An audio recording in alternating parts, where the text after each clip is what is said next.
ዛሬ ከፍቶኛል። በቃ ከልቤ ነው ያስከፋኝ። ይቅርታ በእናትሽ እንዴ በእናትሽ አታልቅሽ በእናትሽ።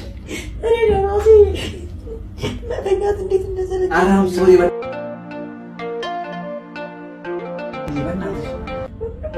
እሺ አም ሶሪ ኧረ በእናትሽ እንዴ እሺ አይደረግም። ይቅርታ አትሰሪማ። ለዛ እኮ ነው እንዴ እኔ ማልሰራው ፈልጌ ነው። እንደ ኢሜሎች ይጎርፋሉ፣ ሶሻል ሚዲያዎች ላይ ቴክስቶች ይጎርፋሉ፣ ግን ምንም አክቲቭ አይደለሽ ማለት ፈልጌ ነው። ስለመፈለግ አይደለም። በቃ አሁን ወጪው መቆጠብ አለብን። የምንበላውን ነገር መቀነስ አለብን። ይሄ መጋደም ብቻ ትርጉም የለውም፣ ማግበስበስ ትርጉም የለውም። አለ እኔ ዝም ነው የምጋደመው። ፈልጌ ነው ያመመኝ። አረዶ እንዴ በእናትህ በእንደዚህ አይነት ነው ያላቀህም። ከየት ነው ያመጣው እንደዚህ አይነት ባህሪ? በቃ ሰሞኑን ያስጨንቀኛል፣ ወጪ ያሳስበኛል። አሁን ምንድን ነው በማልቀሳው ቁም ነገር ሲያወሩሽ የሆነ ነገር ጠንካራ ነገር ሲያወሩሽ አታወራኝ ነው? አያሳስበኝም? ያ ያሳስባል። እሺ እኮ ምን እንላለን? እሺ ያው እኮ ልውጣ ብያለሁ። ዱባዩን ምን መሄድ ይችላል እኮ የዱባዩ ሌላ ወጪ ነው። በቃ የዱባዩ ሌላ ወጪ ነው። ሌላ ወጪ ነው ማለት ምንድን ነው? እዛ ያለው ነገር ብትሆኝ ማን ነው የሚደርሰው?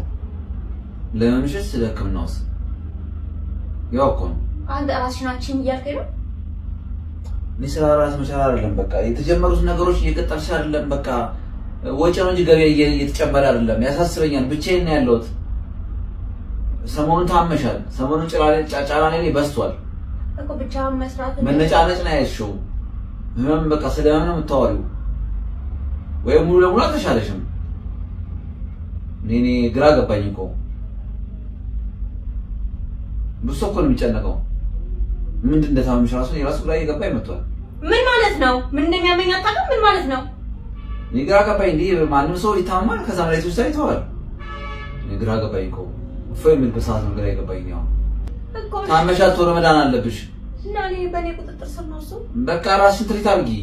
ከዚህ በላይ እኔ ትሪት ማድረግ አልችልም። አሁን ለምግብ በላሽ ነኛለ። አሁን ደግሞ መልሰህ ራስሽን ትሪት አድርጊ። እንዴት ነው ራስሽን ትሪት አድርጊ? እሺ ንገረኝ። ምግብ በቃ ማግበስበሱ ለቤተሰብ ጠቅላላ ሁላችንን የሚመለከት አንቺ ይሄ ከእግዚአብሔር ነው እንጂ ከኔ ነው እንዴ? ብቻ ነው ያው በቃ አልተመቸኝም። በቃ ያለውበት ሳልተመቸኝም ከወጣ ወጣ ነው የሚለኝ። ቦታው ነው ማማ ታሳዝነኛለች። ወዴት ነው የሚለው? እኔ በቃ ስትረስ ነው፣ ቤቱ ስትረስ ነው። ሲያመኝ ጥለህ መሄድ ይችላል እንዴ?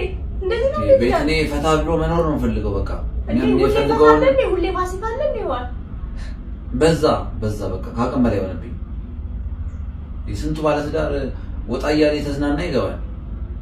እሺ ምን ላድርግልህ? ኧረ በቃ እኔ መሄድ ነው ያለብኝ። በቃ ምንም ይሄን መስማት ላይ አይጠበቅብኝ። ሸረም በቃ አስቀምጪ። ይሄ ባለ ይቀመጥ። ይሄንም ጠጩ ደግሞ አሉሽ። ምን አድርጌ ላስተካክል? በቃ ትንሽ ዞር ብዬ ራስን አረጋግቼ አንቺ ውስጥ መግባት አልፈልግም። ወዴት ነው የምትሄደው? ትንሽ አየር ይንካኝ። በቃ የሆነ ታደርሽ ልጣ አየር ይንካኝ። ፕራንክ ወንጀል ነው እንዴ? ቆያችሁ ጠብቃ ሲባስባል እንግዲህ የዚች ከላይ ያለችው እህታችን ጉዳይ በጣም ቁጣን ቀስቅሷል። ብዙዎች አልቅሰዋል፣ ተበሳጭተዋል። ይሄ ነገር በመርህ ደረጃ ማወቅ ያለብን ነገር ትዳር ላይ መከባበር፣ አንደርስታንድ መደራረግ መሰረታዊ ነገሮች ናቸው። በተለይ ደግሞ ሴቶች በሚወልዱበት ሰዓት ነፍሰ ጡር ሆነው የምታረጉትን ነገር ባሎች እጅግ በጣም መጠንቀቅ አለባችሁ። የሚረሳ ነገር አይደለም። ሁላችንም የምናውቀው ኤክስፒሪየንስ ነው እና በጣም በጥንቃቄ ማስኬድ አለባችሁ። ሳታውቁት ትዳራችሁን ለከፋ ችግር ለመለያየት የሚያደርስ የማይጠፋ ቁስል ሊፈጥር ስለሚችል በዛ ሰዓት ብዙ የሆርሞን መለዋወጥም ስለሚኖር ባሎች ሳታስቡት ሌላ ችግር እንዳትፈጥሩ በወሊድና በአራስነት ጊዜ በጣም ጥንቃቄ ይፈልጋል። ሕጉ ምን ይላል የሚለውን በምናይበት ሰዓት ሕጉ በግልጽ ፕራንክ ወንጀል ነው የሚል ድንጋጌ የለም። ነገር ግን አሁን አንድ ሰው ፕራንክ ነው ብሎ በሰራው ሴታፕ ምክንያት አንድ ሰው አካል ጉዳት ቢደርስበት፣ ቢሞት፣ አይኑ ቢጠፋ ወይም ደግሞ ለሌላ ህመም ቢዳረግ፣ ፌንት አድርጎ ለሌላ ህመም ቢዳረግ ያ ነገር በደረሰው ጉዳት በአካል ጉዳት በሞት ወይም በሌላ ምክንያት በቀጥታ የወንጀል ተጠያቂነት ሊያመጣ የሚችል ነው። ዞሮ ዞሮ ልጅቷ ያ ቪዲዮን ከተለቀቀ በኋላ ፕራንክ እንዲህ ነው ብላ ቢላ ይዛ ደግሞ ሌላ ቪዲዮ እንድሰራም ተደርጋለች። ማለት የሰውየውን በጉዳዩ ላይ መጸጸትና ይቅርታ ማለት ነገር ጥያቄ ውስጥ የሚከት ነው። ልክ ፕራንክን እንደ ኖርማል እንድናየው የእሱንም እንድንቀበለው አይነት ነገር ነው የሚመስለው። እንዲህ ያለ ነገር ትዳርን የሚያዘልቅና ለባልና ሚስት ለልጆች መልካም ደስታንና እርካታን የሚሰጥ እንዳይሆን የሚያደርግ በመሆኑ ጥንቃቄ ልናደርግና ልንማርበት ይገባል። አመሰግናለሁ። ሰው ሲሳካለት ማጨብጨብ ብትችሉ ኖሮ ድሮ ተሳክቶላችሁ ነበረ። አፈር እየላሳችሁበት ያለው ምክንያት ስሙ ልንገራችሁ፣ ሀሜተኛ ስለሆናችሁ ነው፣ ቀናተኛ ስለሆናችሁ ነው፣ ሰው ስለምታንቋሽሹ ነው፣ ሰው ስለምተርቡ ነው። ሰውን ማወዳደቅ ይቀላችኋል። እንዴት አባቱ ብሎ ያልፍላችኋል? እንዴት አባቱ ብሎ እግዚአብሔር እንዴት አባታችሁ ብሎ ይባርካችኋል? እስኪ ንገሩኝ። ለሰው ማጨብጨብ አትችሉበትም እኮ። ሲሳካለት ሰው የምትናደዱ ሰዎች ናችሁ እኮ። እንዴት አባቱ ብሎ ያልፍላችኋል? አያልፍላችሁም። ቀናተኛ ነህ አንተ፣ አንቺም ቀናተኛ ነሽ። ቀናተኛ ሰው አያልፍለትም። አቁሙና በፍቅር ተመሩ። የሰው አንጨብጫቢ፣ ሰው ሲሳካለት ጎበዝ ኢንስፓየርድ መሆን አለባችሁ። በሰው ከምትቃጠሉ ቃጠሎ ውስጥ ነው የምትኖሩት።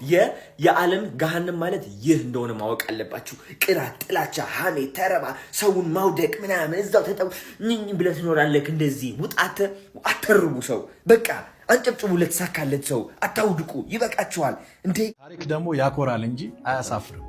አንዳንድ ሰው በቃ ብቅ ይልና ወራጅ ውሃ እየጠጣ አድጎ በሃይላንድ ውሃ ነው ያደግኩት፣ በጁስ ነው ያደግኩት ይላል። የተወለደበትን ይደብቃል። በልቶ ጠጥቶ ያደገውን የሚያወራውን ቋንቋ ባህሉን ይደብቃል። ይሄ ፌክ ፕሮፋይል ነው የሚሆነው እና ሪል ፕሮፋይል ደስ ይላል። አንዳንድ ጊዜ በብር ላስቲክ 10 ሺህ ብር ብቻም ታስራለህ፣ 100 ሺህም ታስራለህ። ህይወትን እንደዛ የማድረግ አቅም ያለህ አንተ ነህ። እኔ ችን ብቻ ነው የምችለው ካልክ እዛ ትቀራለህ። ይሄን ያክል እችላለሁ ካልክ ማድረግ ትችላለህና የአምላክ አቅም አለ በሰው ውስጥ። ሰው አቅሙን ከተጠቀመ ማይሰራው ታሪክ የለም። በመምጣታችሁ ደግሞ ደስ ብሎኛል። እኔ ላበረታታ እፈልጋለሁ። አዶናይ በርትተህ ቀጥል ይሄንን ስራ። እንደውም ከዚህ በኋላ አዶናይ ፋውንዴሽን መፈጠር አለ። አይገርምህም? ኦኬ አዶናይ ፋውንዴሽን ስትል ማለት ነው ከ3 ዓመት በፊት ካናዳ ያለው ሊቪንግ ሩም አለ አይደለ? ግድግዳዬ ላይ ጽፌያለሁ። ሁሌም እጽፋለሁ መሆን የምፈልገው ነገር። ከዛ ከነሱ ሁሉ ምን ይላል መሰለህ? አዶናይ ፋውንዴሽን ይላል። አግኝቻለሁ። ታዲያ 25000 አረጋውያን እና 25000 ህፃናት ማለት ነው ብዬ ጻፍኩት ዓላማ አለ። አሁን እንደዛ ብለህ ስጠራው እሱ ትዝ ስላለኝ ነው የነገርኩህ። እና ቀድሜ እጽፋለሁ የሆነ ነገር ከመሆኑ በፊት እጽፈዋለሁ። በክርስቶስ ሁሉ ስለሚቻል አዶናይ ፋውንዴሽን መሬት ላይ ሰርተ ታሳያለህ። ታዲያስ ያልከፈልከው ዕዳ እያለ አንዳንድ ጊዜ የሰዎችን ዕዳ እንድትከፍል ያስገድዳል። ያንተ ነገር ፊት ለፊት ላይ ተደቅኖ እያለ ኖ ያንተን አቆይና የሱን ፍታ ይላል። ሰዎች ይህንን አንደርስታንድ አያደርጉም። ሰዎችን አግዞ ማቆም ጉዳይ የመኖርና ያለመኖር ጉዳይ ሳይሆን አንተ ውስጥ የተፈጠረ የተፈጥሮ ስጦታ ነው። ያው በምድራዊ ብቻ ሰው ሳክሴስፉል ሆኖ በመንፈሳዊ ነገር ሽባ ቢሆን ምንም ጥቅም የለውም። የምድር ነገር ሁሉ ያልፋል። ገንዘብም፣ እውቀትም፣ ዝናም፣ ስምም ሁሉ ነገር ያልፋል። ማያልፍ ነገር የለም። የማያልፈው የፈጣሪ ቃል ብቻ ነው። ግን ደግሞ ያልፋል ብለን እንድንተኛ መጽሐፍ ቅዱስ አያዘን። ሁል ጊዜ ምሳ፣ ቁርስ፣ እራት ለመብላት ስራ እንደምንሰራ ሁሉ መንፈሳዊ ህይወታችን እንዳይደክም መጸለይ፣ መጽሐፍ ቅዱስ ማንበብ፣ ከፈጣሪ ጋር ያለውን ሪሌሽንሺፕ መጠበቅ፣ በውስጣችን ያለውን የእግዚአብሔርን መንፈስ መንከባከብ፣ እሱ ወደሚመራን አቅጣጫ መሄድ፣ ያ ለመንፈሳዊ ህይወታችን ትልቅ ኃይል ነው እና እነዚህ ልጆች በሁለቱ ነገር ሳክሴስፉል እንዲሆኑ ነው የሚፈልገው። ታዋቂ ሆኖ ተጽዕኖ ፈጣሪ ሆኖ ብቻ በሌላ ነገር የሞቱ እንዳይሆኑ ባላንስ እንዲኖረው። ሁለት እጅ አለን፣ ሁለት እግር አለን፣ ሁለት አይን አለን፣ ሁለት ጆሮ አለን። ለዚህ ነው እኛ ባላንስ ያለን። አንድ እጅ ቢሆን እንደዚህ ነው የምንሆነው፣ አንድ እግር ቢሆን እንደዛ። እነዚህ ልጆች በመንፈሳዊ ነገርም መመገብ አለባቸው። ለ70 እና ለ80 ዓመት የሚያስፈልገው ነገር ብቻ ላይ ፎከስ ተደርጎ በእነሱ ላይ ኢንቨስት ከተደረገ በልቶ ጠጥቶ ዝም ብሎ ይሞታል። እንደዛ እንዲሞቱ አልፈልግም። ምንድን ነው ማገዝ ያለብኝ? አንተ የምትለው ነገር አለ ወይስ እነሱ የሚሉት ነገር አለ? በጣም ጎበዞች ናቸው። እሱ በጣም የሚያምር ድምፅ አለው፣ መዘመር ይችላል። ንጉሴ ደግሞ በጣም የራሱ ቢዝነስ እንዲኖረው ፈልጋለሁ። አሁን እይታቸው በጣም ጥሩ ነው ያለው። የቲክቶክ አካውንታቸው ወደ 200,000 300,000 ቪው 1 ሚሊዮን 1.7 ሚሊዮን እያለፉ ነው ያሉት። ተከታዮቻቸውም በ3 ሳምንት 1 ወር የሚሆን ወደ 160,000 ደርሰዋል። እና ትልቅ 1 ሚሊዮን እንዲገቡ ትልቅ ዓላማ አለኝ።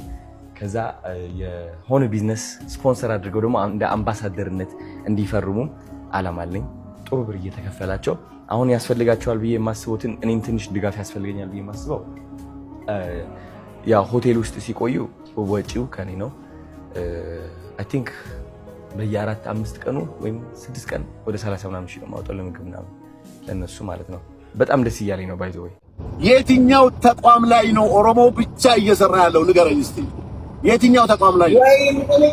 ሰርቻለሁ እኮ ክፍለ ከተማ ባልሰራ እንዴት ዋሻለሁ? ቀበሌ ሁሉም ህዝብ እኮ የሚመሰክረው ነው። እያንዳንዱ ብሔረሰብ ይመሰክራል። ይሄ እንዴ እያንዳንዱ ቦታ በኦሮሞ እየተቀየራል። ኦሮምኛ መናገር የሚችል ማውራት የሚችል ብለው አውቀው እኮ በዘዴ ነው ኦሮምኛ መናገር ይችላል ማውራት ይችላል ብለው በሙሉ በኦሮምኛ መናገርና ለመናገር የሚናገሩት ኦሮሞዎች ብቻ ናቸው። የኦሮሞ ቋንቋ ሌላ ብሔር አይችልም።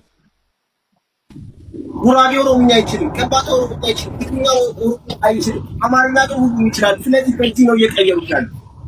ማን ነው የሚችለው? አማራ የሆነ ሰው ምናምን 1% ሌላም ብሔርም እንደዚህ ፍቅሪዝም ኢትዮጵያ ውስጥ የአማራና የደቡብ የሌላ ብሔር ብሔረሰብ የቢሮ ውስጥ የሚሰራ ሰው የለም እያልከኝ ነው? አሁን ይሄ ከእውነት ጋር ሳይሆን ጥቂት አለ። እነሱ ኦልሞስት ብሔራቸውን ቀይረዋል። በጣም በግድ ነው የሚሰሩት። ፈተው ነው የሚፈተው። የቀሩት ትንሽ ናቸው። አስገድደዋቸው ለእንጀራቸው ብለው እንዲያድሩ አድርገዋቸዋል። ጥቂቶቹ በጣም ጥቂት ናቸው። ታብታብ ኮፒ ሊንክ አድርጉ ባካችሁ። ቤቱን ታብታብ አድርጉ ባካችሁ። እባካችሁ በፈጠራችሁ ታብታብ እያደረጋችሁ ቤቱ በአጠቃላይ ከፍተኛ የሆነ ጫና ማህበረሰቡ ላይ እያመጣ ነው። ይሄ መንግስት በብሔርተኝነት ከፍተኛ ስራ እየሰራ ያለው ስራ በእውቀት ሳይሆን ላይ ተመስርቶ ነው። ብሔርተኝነት ላይ የበለጸገ መንግስት ለምንድን ነው እንደዚህ የሚሰራው? ማንም ይግዛ፣ ኦሮሞ፣ ጉራጌ፣ ትግሬ፣ አማራ ማንም ይግዛ፣ ሙስሊም፣ ክርስቲያን፣ ጴንጤ ማንም ይግዛ አይመለከተኝም። ብሔርተኝነት ጠናታችን ላይ ወጥቷል። የትኛው ብሔርተኝነት ነው የምትነግረኝ? ቆይ የትኛው ንገረኝ እስቲ። የትኛው አይደለም? መካድ ይቻላል፣ መካድ ይቻላል፣ መስጠት ይቻላል፣ መዋሸት ይቻላል፣ ነጭን ጥቁር ነው ማለት ይችላል። ግን ሁሉም የሚያውቅ ነገር ነው። ሁላችንም እየሰማን ያለ ሁላችንም እያየን ያለ ነገር ልትዋሽ ትችላለህ። እውነቱን ብትናገር ለህሊና ለአላህ ስትል ተናገር። ለአብይ ብለሰው ለአላህ እንዳትጭበረበሩ ተጠንቀቁ። ይህ የጥንቃቄ መልእክት ለሌሎችም ሊጠቅም ስለሚችል ሼር ማድረጋችሁ እንዳትረሱ። ለዚህ ቲክቶክ አዲስ የሆናችሁ ፎሎ ማድረጋችሁንም እንዳይረሳ። ቺክን ራን፣ ቺክን ሬስ የመሳሰሉት አይነት ጌሞች ሶሻል ሚዲያ ላይ ሰሞኑ በስፋት እያየን ነው የምንገኘው። እነዚህ ጌሞች ተጫወቱ ያሸልማሉ በሚል ነው እንግዲህ ፕሮሞት እየተደረገ ያለው። ተመሳሳይ ስም ይኖራቸው እንጂ አልሚዎቻቸው በጣም የተለያዩ ናቸው። ሽልማትም የሚያቀርቡት ገንዘብ እጅግ አማላይ ነው። በእርግጥ የሚያሸልሙ ጌሞች ቢኖሩም ሁሉም ጌም ያሸልማል ማለት አይደለም። ምክንያቱም አንዳንዱ እጅግ በጣም በቀላሉ ሁኔታ ገብታችሁ የምትጫወቱት ነገር ነው። የሽልማት ሁኔታዎች ደግሞ ቬሪፊኬሽን፣ አውተንቲኬሽን ይፈልጋሉ። ከዛ በተጨማሪ እነዚህ ጌሞች ላይ የቴሌብር፣ የሳፋሪኮም፣ ኤምፔሳ እንደዚሁም የሌሎች ባንኮችን ሎጎዎችን በማስቀመጥ የገንዘብ ልውውጥ እንደምታደርጉ አይነት አድርገው ያስተዋውቃሉ። ግን ለምሳሌ ቴሌብር ላይ ገብታችሁ ሄዳችሁ ጌሞቹ አሉ ወይ ብላችሁ ስታረጋግጡ ጌሞቹን አታገኟቸውም።